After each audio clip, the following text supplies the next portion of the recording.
The Portland Trailblazers may have struck gold in the 2022 NBA draft. This is a team that was widely thought to be trading their number 7 overall pick or taking one of the more NBA-ready players due to having Damian Lillard on the squad, him being ready to win now at his older age, Jeremy Grant as coming over from the Detroit Pistons a little before the draft, as well as also having Anthony Simons and Jusuf Nurkic, among others. They have a pretty good win-now core, but they kind of shocked everybody by going out and picking up Shaedon Sharpe, who has some of the highest potential in this draft class, and we're going to talk about him a lot today. But before we get started, make sure to hit the like button, make sure to hit the subscribe button, as it really helps us out in the YouTube algorithm. And with that being said, let's go ahead and get started.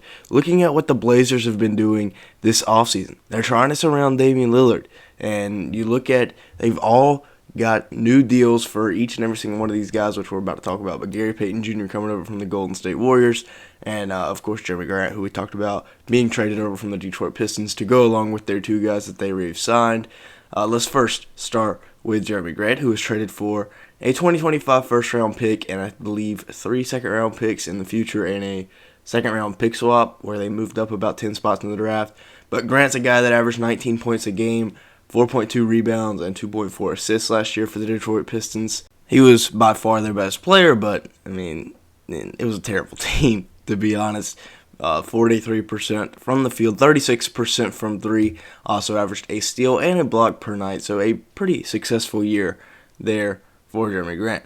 Now, Anthony Simons, their former, I believe, 24th or 25th overall pick in the draft a few years ago, signed a 4-year, $100 million extension, coming off a big year this year where he averaged 17.5 points per game, 2 rebounds, and 2.5 assists on 41% shooting from three, 45% overall from the field. So he's a bright young star. They took him right out of high school, and so far it's paying off. So maybe this other guy that they've taken right out of high school can pay off for him as well. Jusuf Nurkic signed a 4-year, $70 million extension, and from what I could tell, Blazers fans were not the happiest. If there's some Blazers fans watching it right now, let me know your thoughts down in the comments below. But he averaged 15 points a game, 11 rebounds, and 3 assists last year, did Nurkic. And, I mean, he was injured a lot, so hopefully he can have a bit of a bounce-back year. Gary Payton, the second, of course, we all know him, coming off his championship run with the Golden State Warriors, signed a 3-year, $28 million deal to go over to the Portland Trailblazers. This year he averaged 7.1 points per game, 3.5 rebounds, and 1.4 steals per night. Pretty impressive run so far from Gary Payton. You know, if you look at his story, it's crazy that he was able to get here. So, yeah.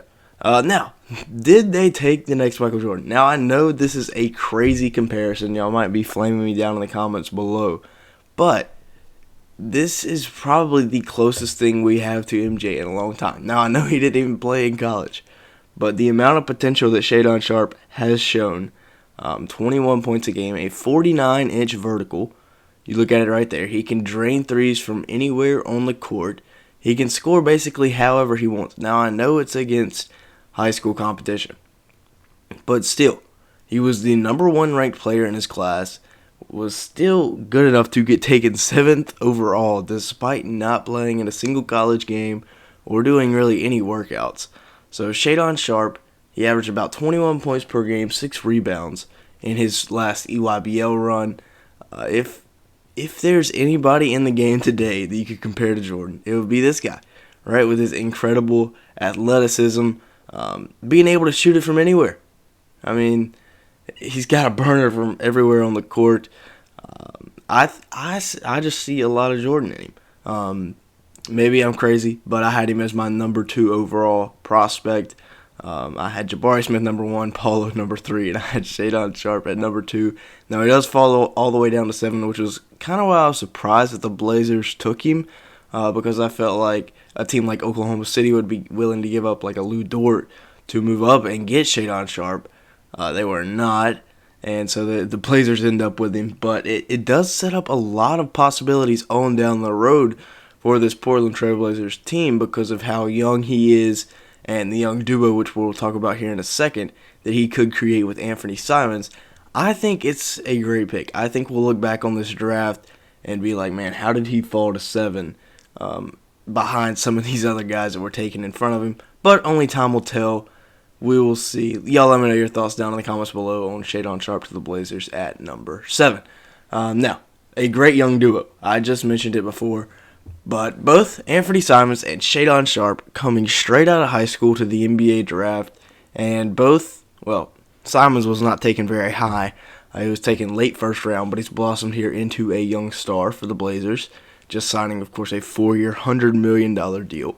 So hopefully Shaedon Sharpe can do something along those lines. I mean, they're both really, really good scorers. Shaedon is a freak athlete. Not sure about the defense of these two guys together in the same backcourt.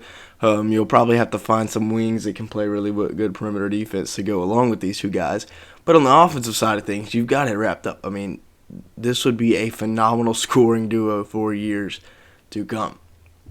Now, they still have a young trio that we haven't even talked about yet. And speaking of defense, there's a lot of it here. I'm liking what this Blazers squad is doing, rebuilding with young guys and old guys at the same time. Nasir Little, taken in the draft a couple of years ago, great defender, not so much of a scorer, but, with the current construction of the roster, he doesn't need to be. Josh Hart averaged like 20 a game as a Blazer last year, still getting all those rebounds, so he's a good addition. And then Keon Johnson, who they bring over from the LA Clippers as a rookie last year, we'll see what he has. He hasn't really proved anything yet. Didn't get too much PT in his rookie season. Now, let's take a look at the lineup here for next season. We start off with Damian Lillard at the point guard, Anthony Simons at the 2. That's a great backcourt. You got the young and the old, the mentor and the student. And Dame called it a while ago that Anthony was going to be great. And then you got Josh Hart at the 3. Again, he averaged like a 20 ball last year when he played for the Blazers. Jeremy Grant at the 4. And then Yusuf Nurkic at the 5. Is this a lineup that can compete for an NBA championship? No. Can they get out of the West? Probably not. Can they make it to the Western Conference Finals again? Probably not. But, I mean, the Blazers are doing their best to put a roster around Dame right now that can win basketball games. Now, the bench. There are some clear holes. There's not a bench center that I know of, unless I just missed somebody that signed with them in free agency. But right now they have Gary Payton the second, Shaedon Sharpe, Keon Johnson, and Nasir Little off the bench. Now, this is a good defensive group with Gary Payton, Keon Johnson, and Nasir Little. All the offense, of course, will come from Shaedon Sharpe. So we will see, if that does fit together. If not, I guess it's all right. But I'm interested to see how well Shaedon can play in his rookie season and if he can play his way up into the lineup. We need Nasir to have a good year and Keon Johnson hopefully can have a bit of a breakout year. That's the best case scenario, though. Y'all let me know what y'all's thoughts are on the Blazers down in the comments below. With that being said, thank you so much for watching today's video. Make sure to hit the like button and subscribe button if you did enjoy at any point. With all that being said, thank you so much for watching today's video.